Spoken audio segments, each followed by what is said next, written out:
ফান্ডামেন্টালটা যদি না বুঝতে চাই তাহলে আমরা স্টক মার্কেটে ইনভেস্ট করবো কি করে? সব থেকে মজার বিষয়টা কি জানো, 90% ট্রেডাররা না স্টক মার্কেটের যোগ্যই না।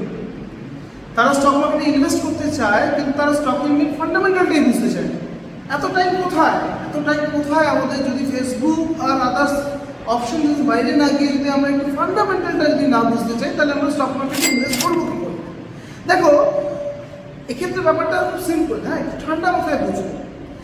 তুমি যদি স্টক মার্কেটের দুটো ফ্যাক্টর না বোঝো, একটা হচ্ছে ফিয়ার, একটা হচ্ছে ইমোশনস, তাহলে তুমি স্টক মার্কেটে যোগ্য হয়ে ওঠো।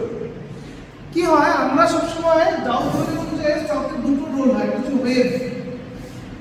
আইদার স্টকটা কোনো একটা স্টকের প্রাইস উপরের দিকে উঠবে এবং সেটা হাই পয়েন্টে রিচ করবে, অথবা সেটা নিচের দিকে নামবে, এসে তার মিনিমাম বেস জোনে রিচ করবে। রাইট?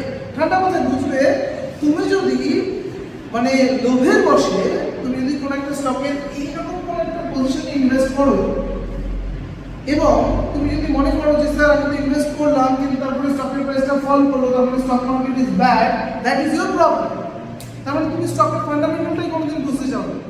স্টকের ফান্ডামেন্টাল অনুযায়ী আমাদের ইনভেস্টমেন্ট করা উচিত একমাত্র সেই জায়গাটায় যেখানে স্টকটা এন্ট্রি পয়েন্ট আছে, অর্থাৎ সমস্ত কিছু চেক করে আমাদের বিচার করতে হবে একটি স্টকের এন্ট্রি পয়েন্ট কোথায়। যদি তোমরা এই ধরনের বিষয় আরও শিখতে চাও তাহলে প্লিজ আমার ভিডিওগুলো ফলো করো এবং সেখানে আরও ডিপেস্ট নলেজ তোমরা পাবে, যেখানে আমরা শেখাবো যে কীভাবে কোন সময় আমরা সঠিক সময় স্টক মার্কেটে ঢুকি।